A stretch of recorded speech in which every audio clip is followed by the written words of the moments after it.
What's up, everyone? I'm Mix. Today, we've got some massive geopolitical news hot off the press from Europe. On May 22, 2026, Airbus officially announced that the Royal Thai Air Force, or RTAF, has locked in an order for two C-295 tactical transport aircraft. To some, this might just look like another standard defense procurement, but for those of us tracking strategy, security, and geopolitics, this is a major puzzle piece. It tells us exactly how the Thai military is adapting to modern challenges. Today, we're going to dive deep into why they chose this specific bird, how it fits into Thailand's broader strategy, and most importantly, we're going to put it head-to-head against its ultimate rival, the Alenia C-27J Spartan. Let's find out why Thailand picked Airbus in the mid-size tactical airlifter heavyweight bout. First, let's look at the big picture of this deal. These two C-295s are slated to be stationed at Wing 46 in Pitsinulok Province. The first delivery is set for the first half of 2029, so about 3 years from now. These aircraft will be assembled at the Airbus Defense and Space Facility down in Seville, Spain. Now, you might be wondering, why Wing 46 in Pitsinulok? The answer is deeply rooted in geopolitics and tactical strategy.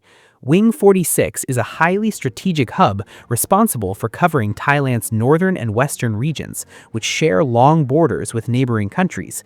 It's a zone that constantly demands high-mobility operations, whether that's border patrol, disaster relief in incredibly remote areas, or logistical support for troops navigating dense mountainous terrain.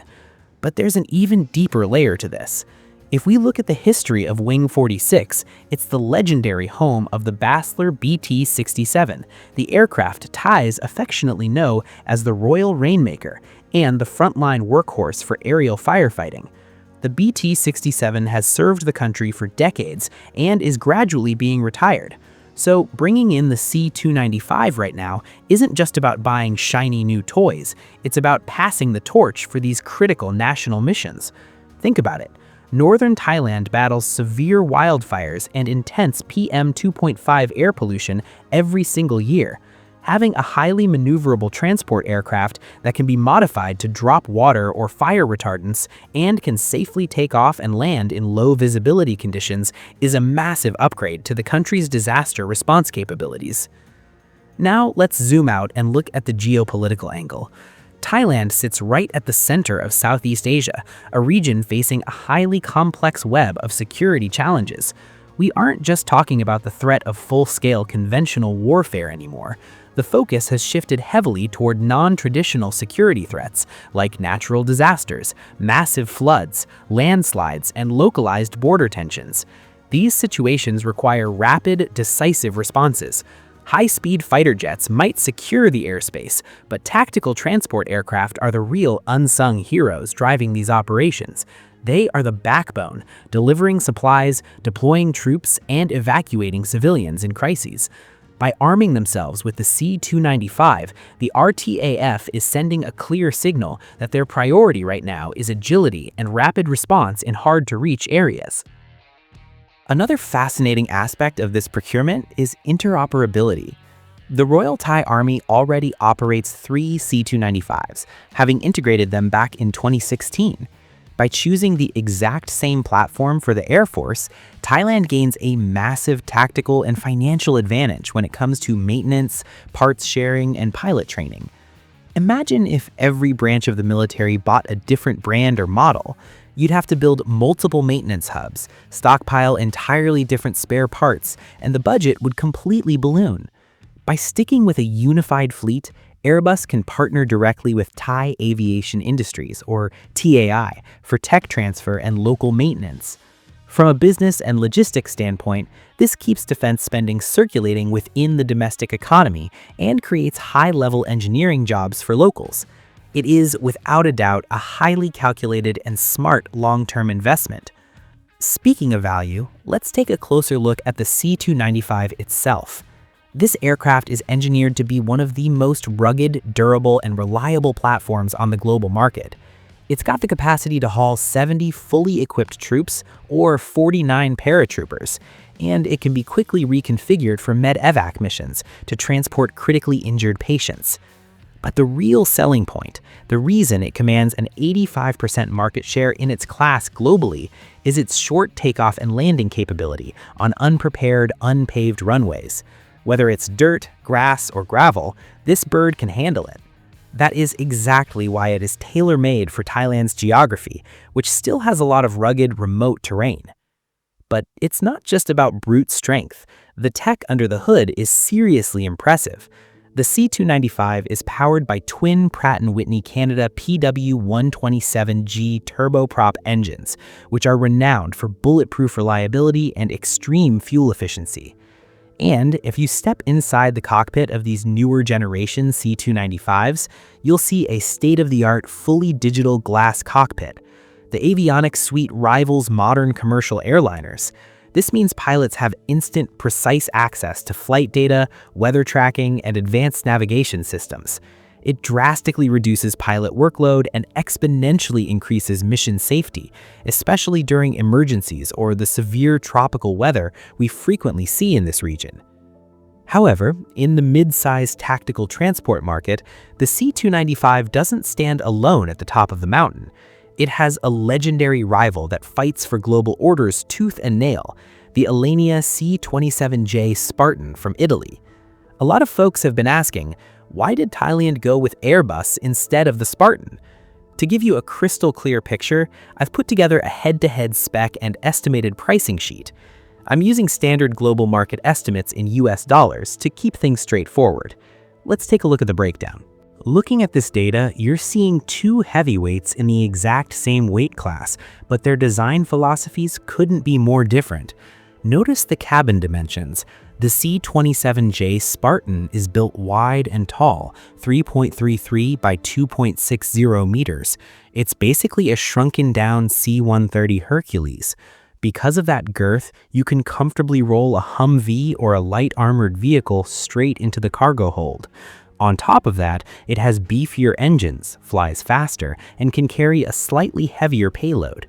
So why did the C295 win over the RTAF and dominate the global market? The answer comes down to cost efficiency and fuselage shape.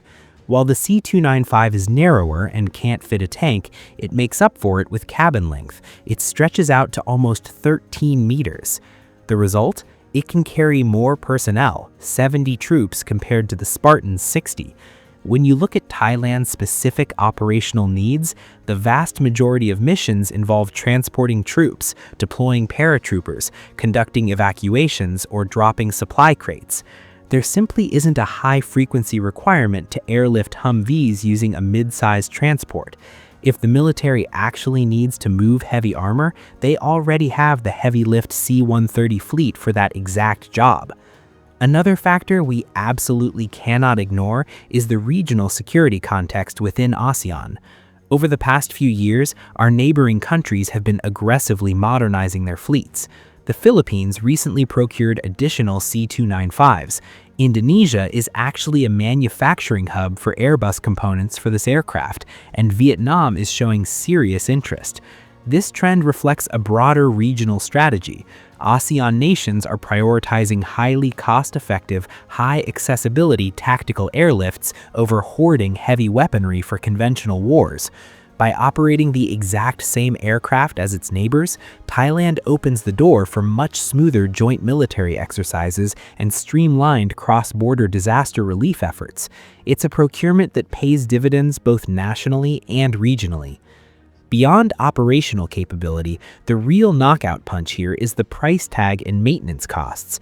The C295 is significantly cheaper than the Spartan, coming in at roughly 40 million USD per unit compared to the Spartan, which can easily push 50 to 60 million USD.